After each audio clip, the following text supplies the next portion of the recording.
Local productions seen on Delta College Public Media are made possible with support from viewers like you. Thank you.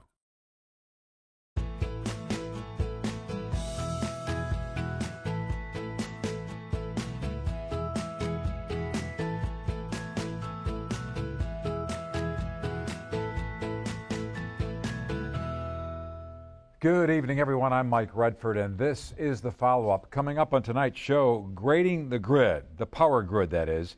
What does the future hold for American energy? It's a politically fueled debate, with proponents of the Green New Deal on one side working to mitigate the impact of climate change and environmental effects through alternative energy sources, while others want to put the brakes on that movement, or at least slow it down, claiming many of the alternative energy solutions overall are flawed and could be disastrous. Tonight we have three experts weighing in on this important issue, including two guests who have teamed up for a first-of-its-kind national energy report card. But first, we would like to hear from you to help drive the conversation here on the show. You can do that via social media. On Facebook, you can email us. You can dial into our follow-up hotline to voice your opinion or suggest future show topics. And if you'd like to watch any of our previous shows this season, you can log on to deltapublicmedia.org. Now for tonight's guests, we have Jason Hayes, Director of Energy and Environmental Policy for the Mackinac Center for Public Policy. And we also have Peter Sinclair from the Yale Climate Connections, specializing in climate change and renewable energy issues. They're in studio. Joining us virtually, Dr. Timothy Nash, Vice President Emeritus at Northwood University and the Director of the university's McNair Center for the Advancement of Free Enterprise and Entrepreneurship. So that is a mouthful. So glad to have you all here. So you've got this energy buffet, I'm going to call it. You go through the line, lots of items to choose from, including your old favorites like coal, petroleum, nuclear. But they're losing a little popularity due to the higher costs and considered not great long-term for the environment. On the other hand, you've got relatively newer items, let's say wind, solar, hydroelectric, geothermal to choose from. Let's not forget natural gas, and the new kid on the block may be hydrogen. There's a lot to choose from. We're all looking for energy that's reliable, feasible, cost-effective, and minimize the impact on the environment and humans. That's a long laundry list. So Jason and Dr. Nash, let me just start with you. You've done this grading the grid, this national energy report card. We've got a graphic to show the viewers some of the energy sources that you used, that you graded. Why don't you go through that with us? It's up on the screen. You can go from bottom to top, okay, top to bottom. Go ahead, Jason. Sure. Natural gas, we gave an A grade. Largely, there were several reasons, but it's low cost. There's lots of innovation going on in its use, like how we're getting it out of the ground using fracking and things like that. It has a lesser environmental impact than do other hydrocarbons like coal and petroleum because it produces less emissions when you combust it to make electricity. It's got a strong market demand. That is, customers are asking for it. It does not need to be subsidized. It doesn't have to be mandated. So when those were a few of the kind of the metrics that we used to grade the different energy sources. And so we also looked at nuclear. We graded it a little bit lower than natural gas because primarily the biggest issue that it faces is just leftovers from the 1970s, this notion that we should be afraid of nuclear, when in reality nuclear is our safest and most reliable of energy sources. It is expensive to build it, but once it's up and running, it can run, a nuclear plant can run for 60, 80, or even 100 years. And so you can defray that cost over an extremely long period of time. For those that are worried about climate change, it has zero CO2 emissions. So it's much, much cleaner than pretty much any other energy source. For hydroelectric, we said it is extremely reliable. It's a renewable resource.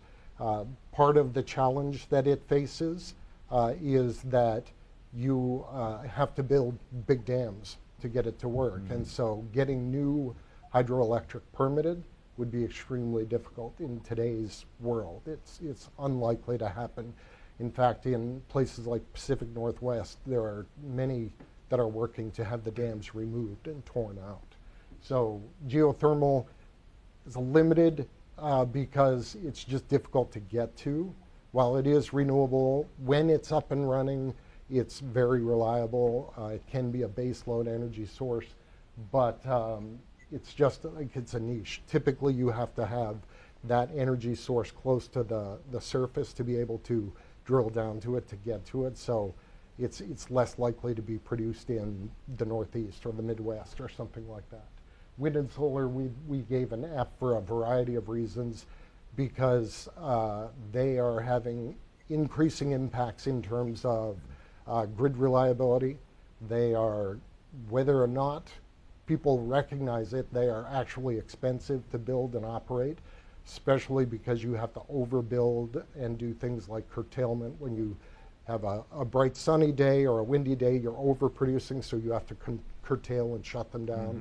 The rest of the time you have to overbuild them to be able to produce enough. Coal, we gave a B.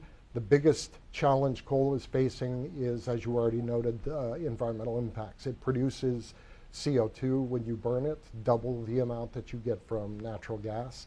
But we have the technologies to address that. We can put scrubbers and bag houses and all that sort of thing on coal plants. We know how to do it. Also, we're in Michigan right now, in Lansing, you're seeing things like a push for carbon capture and storage. So we have technologies to deal with those environmental impacts. And the last one, petroleum, we graded a C+ because it, again, is a niche market. It's very small. It's unlikely to get much more built. So that's a kind of a long-winded way. I don't want to take up the entire program, right. But going through that list quickly, that's what we did. So Dr. Nash, why don't you weigh in on the research that you teamed up with Jason on? Did you go into it with sort of preconceived ideas, preconceived notions, and then were there some surprises? And then on top of that, what was sort of the goal of this study? You were hoping to get traction in terms of sort of overall energy policy, so maybe address all of that when you think about that. Well, yeah, I would say, number one, Jason did a great job summarizing the report card. When you look at the 8 areas that we graded, you noted hydrogen. Hydrogen is also an up-and-coming opportunity, I think, for fueling, and maybe we can talk a little bit about that in the time allotted. The thing that I would add is that we're not saying any of these sources do not make sense. It's just that I think part of the problem with, in our opinion, with solar and wind is that we're pushing it a lot faster than the technology is capable of providing things in the most cost-effective, most environmentally effective way, number one. And then number two, when you look at a number of instances, we took a close look at a number of states. For example, Ohio. Ohio dramatically has shifted in the last 25 years from producing most of its electricity from coal to producing the majority of its electricity from natural gas. And they, along with the United States, realized a dramatic decline in our carbon footprint. So I think that when you look at the what we should do and how we should decide what is the mix in terms of the grid, we would argue very strongly that the market should determine that, and that the market right now, if left to its own analysis, would be choosing a lot more natural gas and a lot more nuclear than currently is the case. So Jason, I want to follow up with you because in your report, kind of in the summary, I think you made the statement, a claim overall that energy policy should be based on facts, not hopes and dreams. Can you expand on that statement and how the report sort of validated that? Sure. As we're looking at the fact part of it is people need energy to do what we do, to survive, to thrive, to flourish. And so when you look at situations where reliable and affordable energy is not available, you see things like what happened in Texas in February 21 during Winter Storm Uri. The state did not have reliable energy. And what happened? 211 people died. Okay, that's a serious issue. And so when we encounter increasing instability in our grid, and it's not just me, it's not just Tim that's saying that. You have grid operators, you have the Federal Energy Regulatory Committee, the North American Electric Reliability Corporation, you have the group that manages and oversees Michigan's grid. It's called MISO, the Mid-Continent Independent System Operator. All of these grid operators are telling us we are rushing the decarbonization push. We're moving, like Tim said, faster than the technology is able to do the work. And so what's happening is it's destabilizing our grid and potentially putting people in a dangerous situation.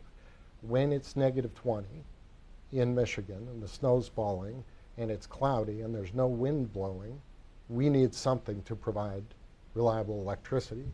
And people will often say, well, it's okay, we'll just build batteries. Okay, well, batteries are expensive, and the industry standard is 4 hours. So if we build enough wind to charge up our batteries, then we only have 4 hours. Or if we build more batteries, okay, then you're adding to the expense. But you can go for periods of days or even weeks. Just this week in the state of Washington, they had their wind resource drop to 0 or near 0 for 9 days. So if 4-hour batteries are the standard, how many times do you have to rebuild the system with 4-hour batteries to have sufficient electricity to keep people alive for 9 days? It's expensive. So what you end up doing is you have to build the system twice. And you end up building gas and nuclear. Where sometimes it's almost impossible today to build new coal. So maybe you can keep existing coal plants open for a little bit longer until you have small modular nukes or something like that to take up that spot. But we need, as a nation, as a society, to have reliable and affordable electricity. If you don't have it, it becomes dangerous. So Peter, do you want to jump in any of this? Anytime. So as you looked at, let's go back to the report card and some of the grades that some of these energy sources were given. What area do you have the biggest problem with? I'm guessing wind and solar is an area you've got a big problem. The grades that are given here bear no resemblance to what markets and prices are actually telling us. And this is, a common failing with the Mackinac Center that claims to be a market-based organization. The market is buying this year 90% renewable energy, solar and wind. And those energy forms are coming in cheaper and cheaper and cheaper, and you only have to look at the actual price that people are paying. Actually, the top 11 states in terms of penetration of renewable energy, 7 of them are deep red Republican states, and 10 out of the 11 are in the top 20 cheapest states insofar as what people are actually paying for their electricity. So you take the example of, let's compare like Michigan and Iowa. They're both in the northern Midwest. They're climatologically similar. Iowa is getting between 70 and 80% of its electricity from primarily wind. There's some solar coming in. Michigan is 85% coal, gas, and nuclear. So if we believe the talking points here, then Iowa should be a zombie apocalypse of high electricity rates and low reliability.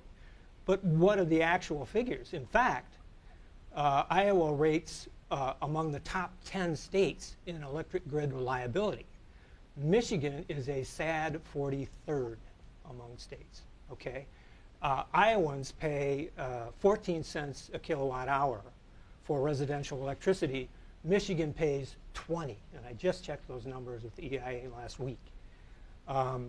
So we're paying 35% more for energy that is much dirtier, that is killing people, that is making the Great Lakes so that we can't eat the fish out of it, and that is adding to climate change, which is, yes, I am one of those people that believes in climate change, as does the overwhelming scientific community. So the point is, the real markets, real prices do not support the grading that, that he's got here. And I'll just make a few other comments. He's way behind on geothermal. You know, I've interviewed Wilson Ricks at Princeton and Daniel Cohen at Rice University and Michael Weber at University of Texas. You should really, you know, check out what's going on in geothermal, because we have learned from the fracking industry how to drill really, really deep with great precision. And I think we all know that if you go deep enough, just anywhere on the planet, you're going to run into hot rocks. Okay. And so we are now seeing geothermal, what is called advanced geothermal or enhanced geothermal plants built that take use of these drilling technologies. And theoretically, we're actually seeing some of these built right now. We've had some small-scale plants that are successful. We're seeing some good-sized utility-scale plants being built as we speak. And so enhanced geothermal is going to be a competitor to nuclear, the new generation of nuclear that we're told, we're promised is going to come sometime in the 2030s. Insofar as... well, why don't we leave it at that for now? Jason Yeah, sure. and or Tim, do you want to touch on... So if you read the paper, Yeah. you'll see that we touch on enhanced geothermal and say that it's a promising new development. But as is often the case, scaling is the issue. Right now, the United States is the largest consumer of geothermal or producer of electricity with geothermal on the planet. But we produce less than 1% of our electricity supply with geothermal. So yes, it's a niche market. Yes, there's promising new research coming out. But that doesn't mean that we can just flick a switch and tomorrow we're going to be using geothermal. So there are research tests that are going in. Google and Fervo Energy just produced one in the Southwest, and they're seeing promising results. So bully for them, good. Right. We should do more of that. But that, again, doesn't mean that we can run our system on it. So that's why we gave the grade that we did. Right. So, yeah, I mean... Well, there's more. There's more that I wanted to speak to, because I did read the paper, and on page 37 and 38, you touched on something you mentioned here, which was the Storm Uri in Texas, which cost so many lives back in 2021. Mm-hmm. We're actually seeing more and more storms like that. It is a feature of climate change that is highly destructive and is only going to become more so in coming years, according to the scientists that I've been talking to. But important for that particular event, what you didn't say, but what, to your credit, you did say in your paper, you quoted the definitive study on that came out of the University of Texas, and they said that 40% of the gas infrastructure in Texas went down. And it went down because of a cascading series of failures. The electricity went down. They couldn't pump the gas out of the ground and through the pipelines. The pipelines froze. There was less electricity, so they were less able to pump. So it's a cascading failure. Right. And they and I was watching that event in real time by observing like WFAA in Dallas and KHOU in Houston. And I watched the governor of Texas admit to the gathered journalists, who he knew he couldn't lie to, that the nuclear plant was down. South Texas nuclear plant went down. 40% of their gas went down. They had coal plants going down. Sure, there were some wind turbines froze because in Texas they don't make anybody weatherized wind turbines. All around them, all through Iowa had the same storm, no problems. So the point is, they talk about in their paper that there is a huge vulnerability of natural gas, particularly in the kind of cold polar vortex extremes that we're seeing more of. And they suggest that the solution is to build massive gas storage tanks on site. In other words, energy storage. Right. Well, I suggest that the viewers read the paper. Sure. I think it's well done, well documented, well researched. I know there's some debate about it, but for people like you that want to go ahead and look at it, go to their site, MackinacCenter.org. It's on there, and they can look through it and come to their own conclusions. One area I wanted to jump into, because you and Jason and Tim are working on something new that'll probably come up in the first quarter about EVs, electric vehicles. Mm-hmm. And it's certainly germane to this conversation, particularly when you think about sort of the Biden administration kind of issued a lot of tax incentives, mandates for electric vehicle production. Some automakers obviously are buying into that. They've pivoted a little bit, although some are pulling back because there has not been the robust consumer sales of EVs.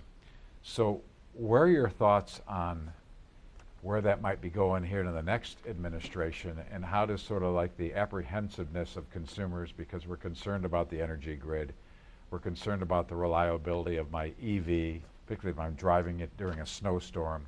Right. So kind of address that, teasing what you're going to have in the first quarter end of EVs and what you guys see happening here in the next year in this new administration and shift in maybe energy policy. Sure. Did you want to start on this, Tim? Sure. Well, what I would also suggest, maybe make this a segue from what Peter just said to EVs. And a good friend of mine runs one of the world's largest beer distributorships out of New York City. And not too long ago, about a year ago, he decided to convert all of his delivery trucks to natural gas. And he decided that, you can get natural gas right at the big warehouse. And they converted their vehicles from diesel and gasoline to natural gas.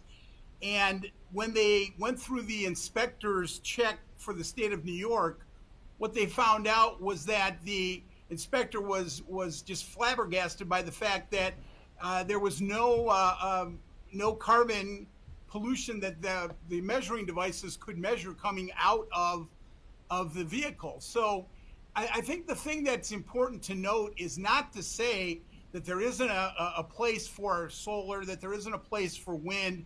I think what's important is that we allow the application across a number of areas. And when it comes to EVs, one of the big issues that we face, gentlemen, is the $36.2 and growing $1 trillion U.S. national debt. And we have spent, between automobiles and wind and solar, we have spent hundreds of billions, closing in on $1 trillion, with a lot of subsidies for wind and solar that Peter's not talking about being allocated for the future. And as we look at it, the paper that we're coming out with on electric vehicles, again, is not saying there's no place for electric vehicles, but that the market did not adopt electric vehicles. We pushed electric vehicles way too quickly. The number of vehicles that were supposed to be adopted by this point are far behind the original projections. If you look at the fact that fewer people are now saying they want to buy an electric vehicle, if you look at 40% of the electric vehicles that were most recently traded in, they were traded in for ICE vehicles. And if you look at 78% of all electric vehicle owners own a second vehicle that's an ICE engine vehicle for long distance traveling. So there's a lot of problems associated with the electric vehicles that the market still has to deal with. And my final comment on it would be that as we look at, or as we think about some of the different issues, I think what's important is that we are going to need everything we have, in our opinion, as it relates to natural gas, petroleum, nuclear, just to power the grid as we look at the new changes and needs for AI, for the big data centers, for cryptocurrencies, and many other needs that we haven't even projected. So right now, our grid capacity versus expected demand is way behind where we want to be. And it would take incredible amounts of government subsidies to ever try to produce the wind and the solar to meet that demand in the foreseeable future. Yeah, and on those topics, the markets that Peter talked about before, the reason that wind and solar are getting built, Warren Buffett said it best: you build wind because of the tax credits. They don't get built if you aren't getting the tax credits. So yes, people are building, or companies are building more wind and solar, but it's because government is paying 30% plus of the cost of getting it done. So it's not difficult to compete when Big Brother in DC is paying your bills. And same sort of thing with, as Tim just said about EVs, they're getting built. A lot of demand that's associated with that is related to mandates, not customer demand. And so that's the big thing that we talk about. There are other issues related to, are they really as clean as people are saying they are? After 5 years plus, you can even out the embedded CO2 emissions. The different models have different mileages, but on average, 3 to 5 years you need before you break even on embedded CO2. There's a bunch of other things, but again, at the core, the nut of the argument is, are people asking for these things? And generally the answer is no. The reason that we're selling more of these is because of government action, not customer demand. If I may. You got about 30 seconds. Yeah. Well, okay. So, yeah, the notion that fossil fuel industry is not receiving massive subsidies is nonsense. Not to mention the occasional $6 trillion war for oil that we're forced to fight on behalf of the oil industry. But also, I would say, in terms of electric vehicles, the most recent survey I've seen is that the majority of global auto buyers expect that their next vehicle will be an electric or plug-in hybrid. Those are simply the facts, and it's coming. So I'll leave it at that. Gentlemen, thank you. Wish I could have gone longer. A great discussion. Thanks for coming in tonight. Thank you, the viewers. We'll see you back here next week. Have a great night. Appreciate it.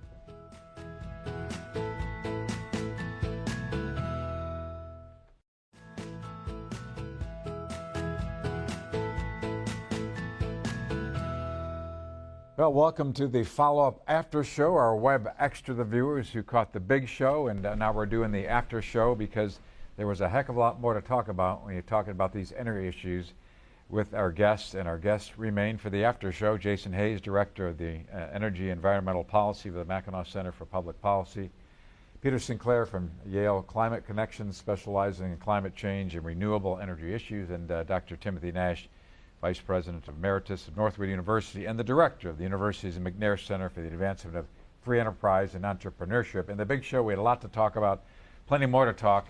And in the after show, Dr. Nash, why don't you have at it? I think you were sort of challenging Peter with some of his thoughts and the economic side of mandates and incentives. So have at it. No, I've really appreciated Peter's comments, and again, that dinner stands. My point is that when you look at all of the revenue provided at the state, the local, state, and federal government by the oil and natural gas industries, they provide net billions and billions of dollars to the economy. And because they may get a little back here and there, the argument cannot be compared with the fact that the overall negative subsidies to wind and solar to date are astronomical, and these are things we can't afford with a $36.2 trillion national debt that's growing. And the other point that I would make is, if Peter would like to see last year's trade figures and look at our trade deficit with China, one of the largest single components in the billions and billions of dollars were all the equipment for wind and for windmills, wind turbines, solar panels, etc., from China.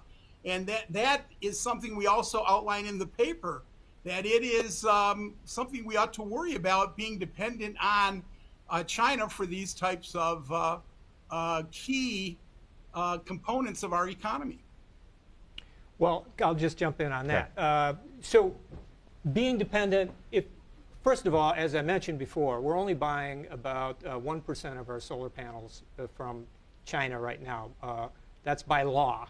We're getting the vast majority of the rest of them from places like Malaysia and Vietnam, India perhaps, and we're building a domestic solar energy industry at a rapid rate. We are onshoring a lot of manufacturing in this country, and that's, of course, one reason why we're going to need more energy. But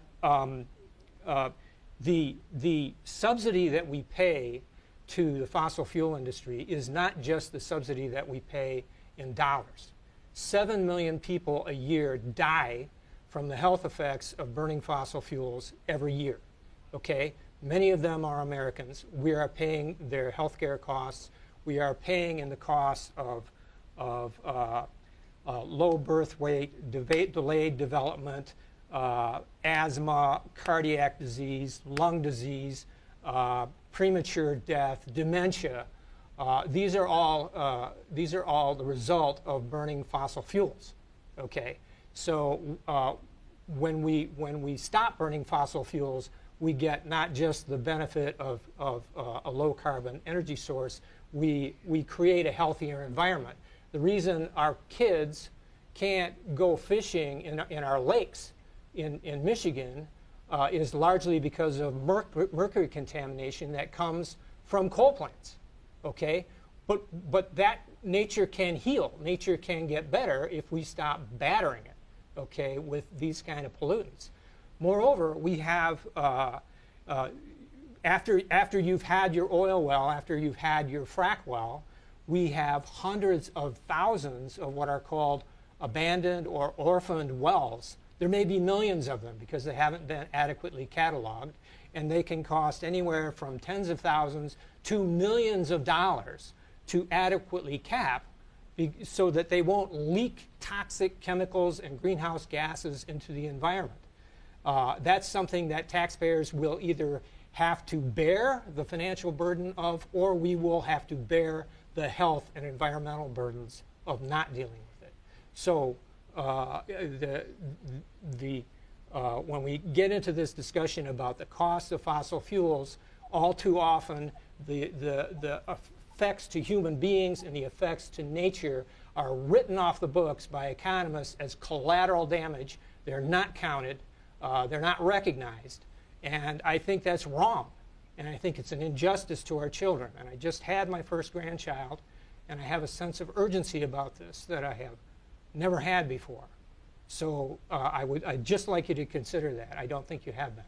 Okay, so building on that, if we're concerned about abandoned wells and that sort of things, are we equally concerned about the tens of thousands of wind turbines that are going up over that are leaking, to use language that Peter would recognize, PFAS infused microplastics into the soil?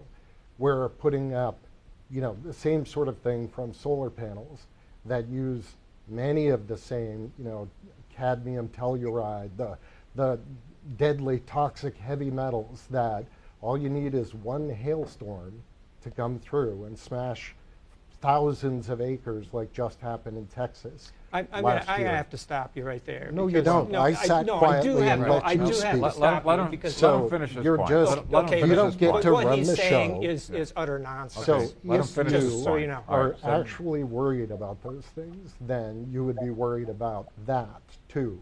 You would also be worried about the size of the mining operations that we rely on. Places like the cobalt comes from Democratic Republic of the Congo that uses child labor to dig most of the world's supply of cobalt out of the ground so that we can build our EVs and our batteries and our battery backups for the utilities. We would be worried about the refining of rare earth minerals, which is done in the Xinjiang region in China.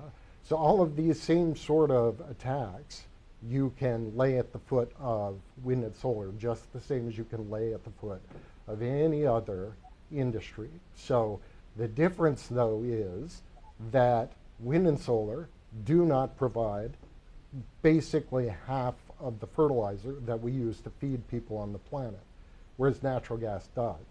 So while there are costs associated with using natural gas, there are massive benefits too.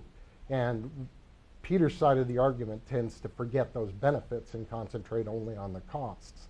So if you're going to play the economics game, you have to play it fairly, and you have to look at both costs and benefits. So if you're going to play the game, you got to play the whole game. May I? Yeah. Okay, so there are no PFAS chemicals coming off of solar panels. You can talk to Dr. Anik Akhtel at Michigan State University. I interviewed scientists Josh Rhodes up at Michigan Tech University. You can find those interviews on my website. This idea that the poor children in Africa are mining cobalt. You know, we were mining cobalt for decades to help refine gasoline.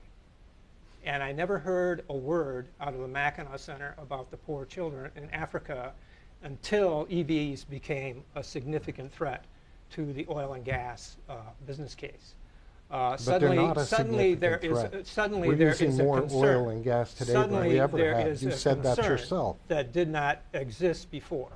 And as far as you mentioned cadmium telluride, this is elementary chemistry. You know, sodium chloride. That's two very toxic metals, but together as a compound they make up the table salt that we put on our eggs. Cadmium and tellurium may have some toxicity themselves, but when you put them together as cadmium telluride, they become basically an inert, insoluble compound that has negligible toxicity. And at least according to the best experts that I've talked to at the National Renewable Energy Lab, there has never been a case of any kind of soil contamination from solar panels anywhere in the United States. I think I'll leave it at that. But just in terms of Jason and Dr. Nash, if people want to read more about the studies that you're doing, the one on grading the grid and looking to the first quarter on the EVs, they can go where? To either the Mackinac Center's website or Northwood University's McNair Center website. They'll be on both places. And Peter, if they want more information on you and who you're affiliated with? My blog is thinc.blog. Also, you can check out sun101.info, sun101.org or wind101.info. Okay. Guys, thank you for the discussion. I wish I had a lot more time to do it. It was fascinating. Appreciate the opportunity, and we'll do it again. A lot more to talk about. Look forward to it. And thank you for joining us on the After Show. Thanks for watching. If you enjoyed this video, please like, share, and subscribe. And make sure to click that bell icon to stay notified when we upload new content. Videos like this are only possible because of viewers like you. To help support this channel, click on the link in the description below. We'll see you next time.